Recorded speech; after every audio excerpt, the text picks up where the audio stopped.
Hello guys, welcome back to my channel. In today's video, we'll be learning how to make this maxi shirt dress for a small size with side pockets and a breast pocket. If this is something you're interested in, definitely keep watching. Please do not forget to support the channel by giving this video a thumbs up if you find it helpful.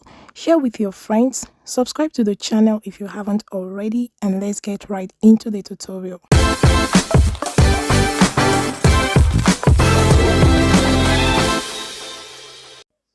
I have here 6 meters of Ankara print, but I used 2.5 meters to make this shirt dress. This shirt dress is for a small size, and I also made a long pencil skirt from the rest of the fabric. I'll be using a black cotton lining for the pattern drafting so that we can see our markings clearly.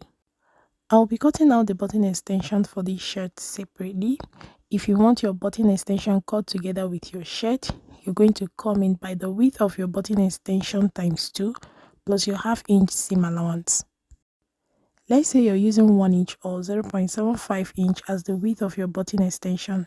You're going to multiply that by 2 plus your half-inch seam allowance. Then you go ahead and draw your center front line from that point. This is what my button extension looks like. I have 2 of these. One will serve as the lining. The width of my button extension is 1 inch plus 1 inch seam allowance, half inch on both sides to join to the lining and to top stitch on the shirt.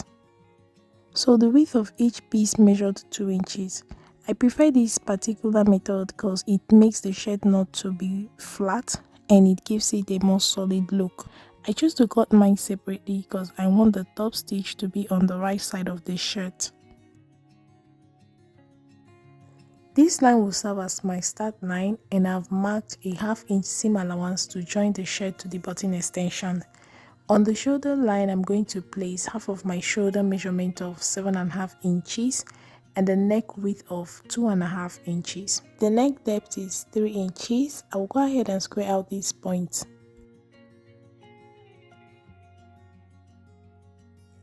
With my tape on the shoulder line, I will come down at 8 inches for the front armhole level of a small size with fitted sleeve. I will square out the point. The armhole level for the other sizes will be on the screen. With my tape on one half of the shoulder, I will come down at 1.75 inches for the shoulder slope. I will connect this point to the neckline. Because it's a small size, we don't need any neckline adjustment. I'll find the midpoint from the shoulder slope point to the armhole level. I'll square it out.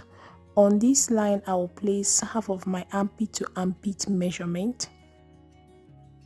On the armhole or bust level, I'll place 1/4 of my bust measurement plus half inch for bust ease. This half inch is borrowed from the bust measurement of the back bodies and will be minus when drafting the back bodies. And with these 3 points, I will draw in my front armhole curve. With my tape on the shoulder line, I will come down at 10.5 inches for the bust point. I will square that out. And on this line, I will place 3.5 inches my nipple to nipple measurement. Then on the armhole level, I will square down to 2.5 inches the bust dart level. The bust dart level for the other sizes will be on the screen. Then from the 2.5 inches bust dart level, I will go down again 1 inch for the bust dart. Then on the bust point level, I will go out by half an inch from my nipple to nipple measurement and draw in my bust dart. With my tape placed on the shoulder line, I will go down 15 inches for the half length and 24 inches for the hip level, and I'll square out these points.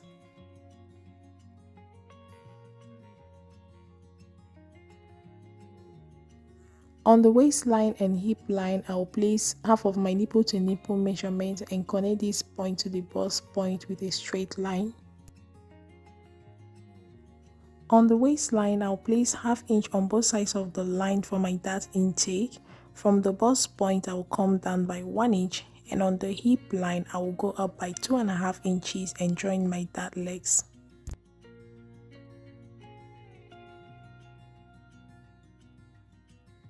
On the waistline, I'll place 1/4 of my waist measurement. The darts are not included. And on the hip line as well, I'll place 1/4 of my hip measurement. With my tape placed on the hip line at 24 inches, I will go down at 52 inches for the full length of this dress. I will square out the point, and on this line I will place 1/4 of my hip measurement, and with these points I will draw in the side seam of the dress.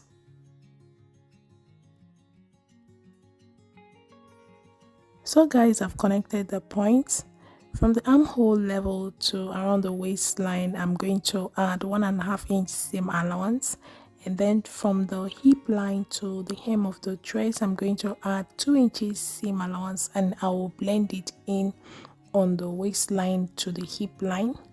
Then from the hem of the dress, I'm going to come up by 12 inches to create a slit there for easy movement of the legs. I'll go ahead and add these seam allowances. So guys, I've added the seam allowance. I'm just going to go in with my French curve and connect that 2 points, as the seam allowance from the armhole level to around the waistline and the hip is not the same. And do not forget to close in your bust dart while cutting out your pattern.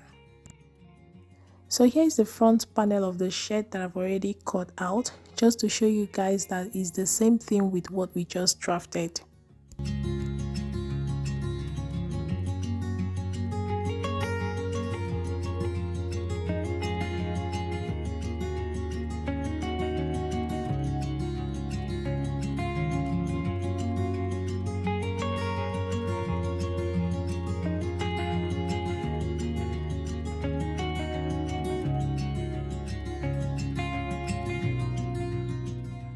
So this completes the pattern drafting of the front panel.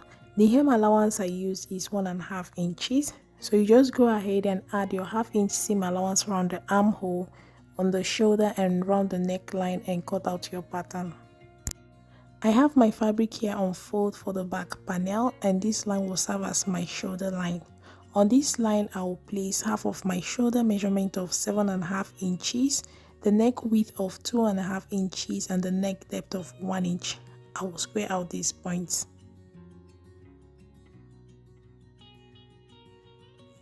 With my tape on the shoulder line, I will go down 9.5 inches for the back armhole level for a small size with fitted sleeve.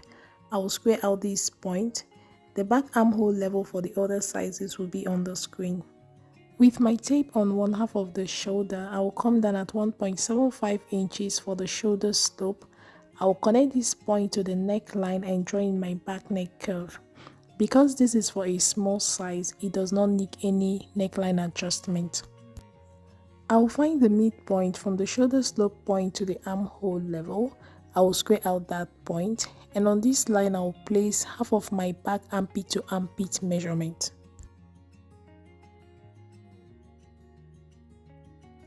On the armhole level, I will place 1/4 of my bust measurement minus the 1/2 inch we borrowed on the front bodice for bust ease, and with these 3 points I will draw in the back armhole curve.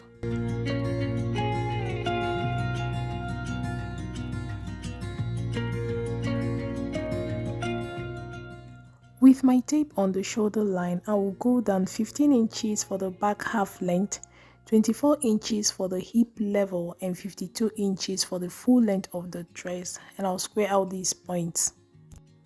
On the armhole level, waist level, and hip level, I'll place half of my nipple to nipple measurement of 3.5 inches, and I'll connect these points with a straight line.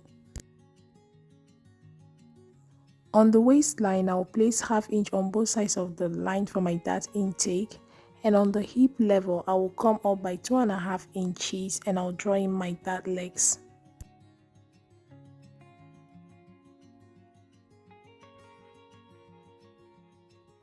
On the waistline, I will place 1/4 of my waist measurement, the darts are not included, and on the hip line, I will place 1/4 of my hip measurement. At the hem of the dress, I will place 1/4 of the hip measurement as well, and I'll connect these points for the side seam. So guys, I've done that. From the hem of the dress, I'll go up by 12 inches for the side slit, and I'll go ahead and add the seam allowance just like we did on the front panel. So guys, this is the back panel that I've already cut out, just to show you guys it's the same as what we just drafted. The seam allowance at the hem of the dress is 1.5 inches. So you go ahead and add your 1/2 inch seam allowance around the armhole, the shoulder line and around the neckline, and cut out your pattern. To draft the shirt collar of this dress, I already have a detailed tutorial on my channel on how to draft a shirt collar, but for the benefit of those who like to draft directly on the fabric, I will just brush through it. You're going to start by measuring half of your back and front neck circumferences because we are drafting half of the collar.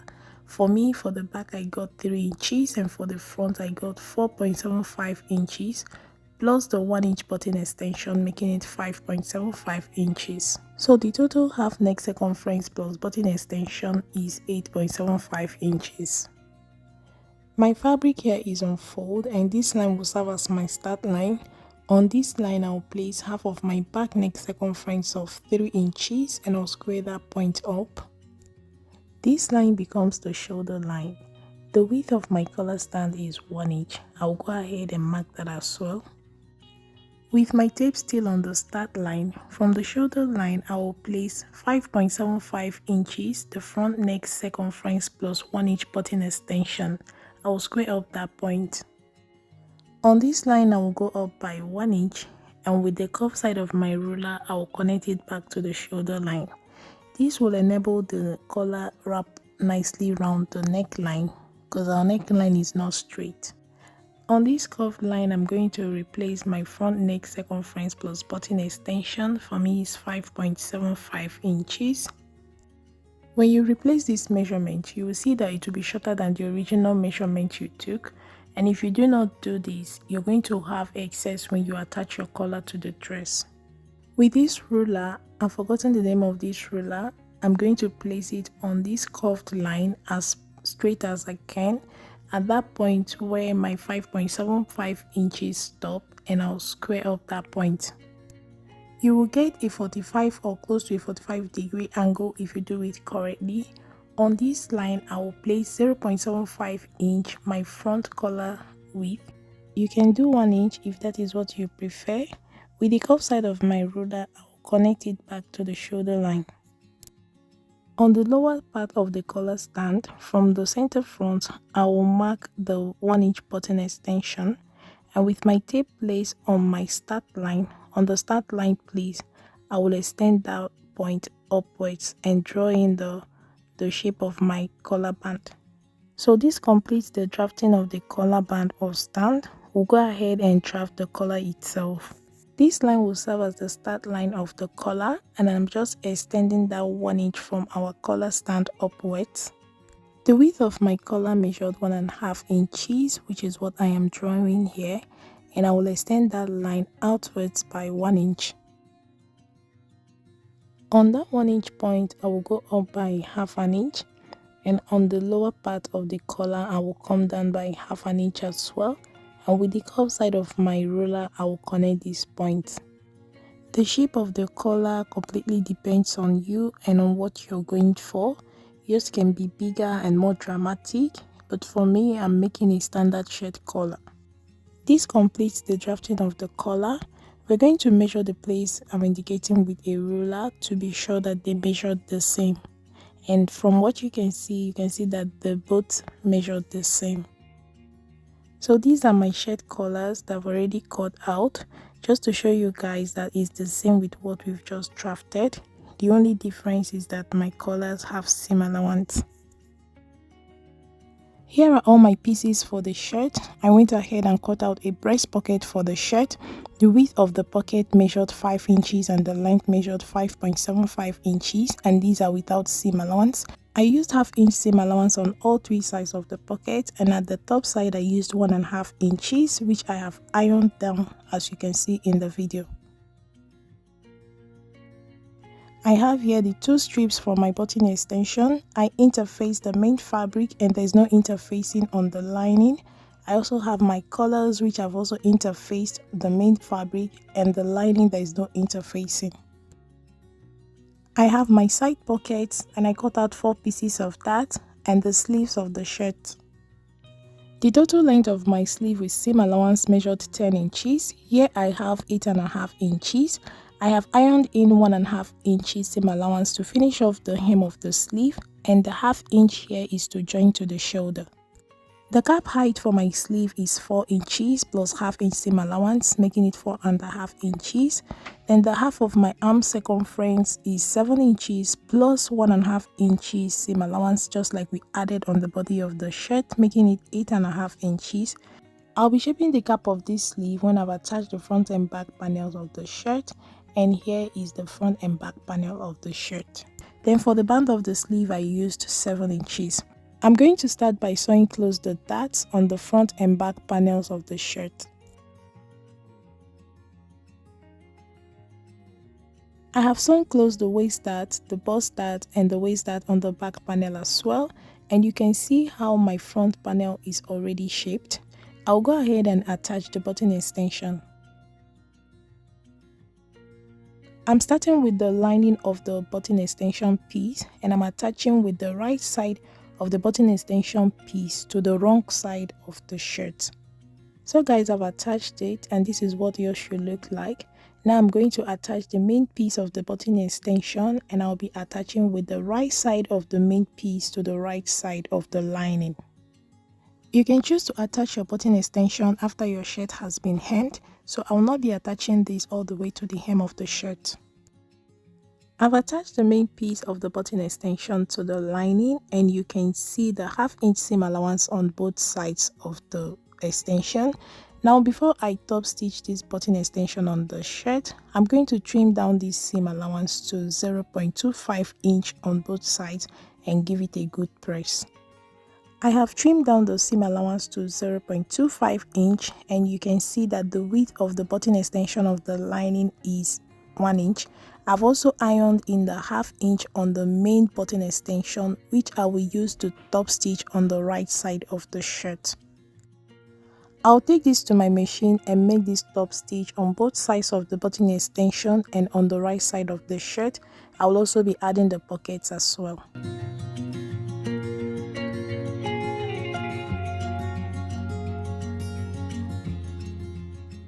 So guys, I've made the top stitch, and I top stitch on both sides of the button extension. I prefer this method, especially when I'm sewing with an Ankara print, because of the numerous design on the fabric. This method helps give the shirt some kind of definition and make the shirt not look so plain. I also went ahead and attached the pockets.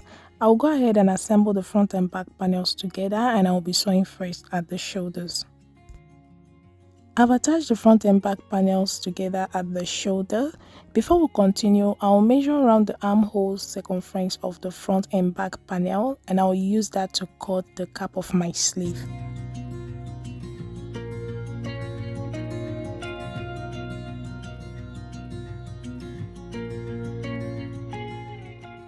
So guys, I've cut the cap of my sleeve. I'll go ahead and finish off the hem of the sleeve and attach this to the shirt. Remember, the seam allowance I used at the hem of the sleeve is 1.5 inches. So guys, I've attached the sleeves and I've zigzag stitched all raw edges. I'll go ahead and stitch close the side of the shirt up to the point of the slit on the shirt. I will hem the slit of the shirt and also the hem of this shirt. The seam allowance I used for the hem of the shirt is 1.5 inches. So guys, I've done all that I mentioned. I want to state that when I attached the button extension piece, I didn't stitch it up to the hem of the shirt. I stopped few inches to the hem of the shirt. So the lower part of the button extension was completed after I have hemmed the hem of my shirt.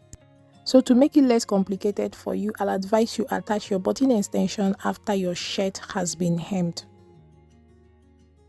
So the next step is to assemble the collar and attach the breast pocket, but we are going to start with assembling the collar. I'll go ahead and assemble the collar first. I'll not be doing too much explanation on this because I already have a detailed tutorial on the channel on how to draft and sew a shirt collar. So I'll let you guys watch through. The video is self-explanatory, and I'll meet you guys in a couple of minutes.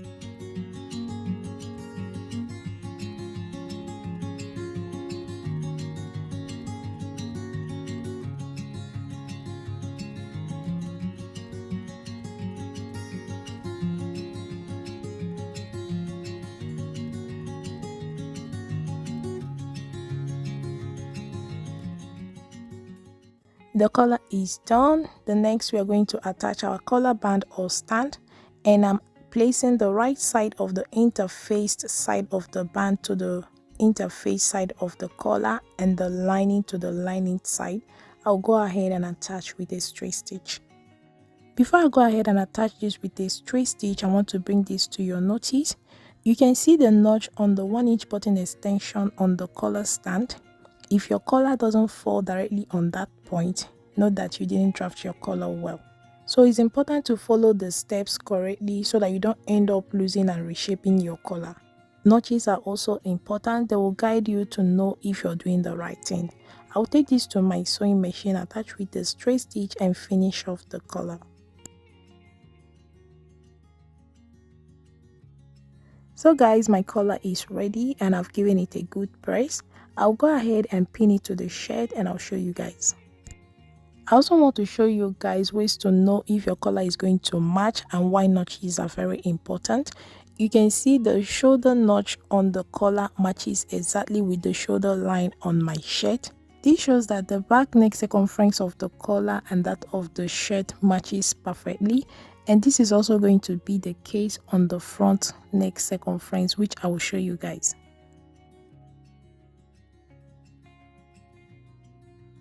So guys, this is my collar all pinned in place and everything matched perfectly. Just like I earlier mentioned, notches are very important. I'll take this to my sewing machine and attach with a straight stitch and then top stitch with the other side of the collar.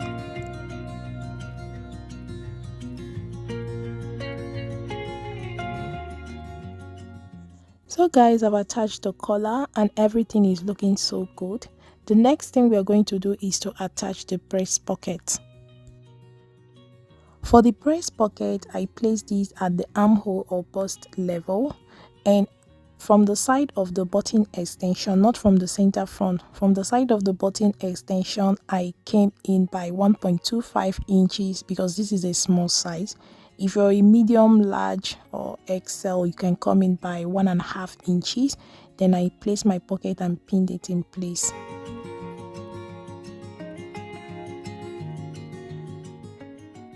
Once everything is okay, I will take it to my sewing machine and attach with a straight stitch.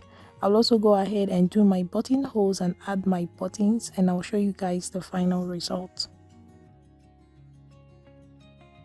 If you find this video helpful, please do not forget to give it a thumbs up, share with your friends, comment, leave all your questions and suggestions in the comment section, subscribe to the channel if you haven't already, and I'll see you guys in my next one. A bientôt!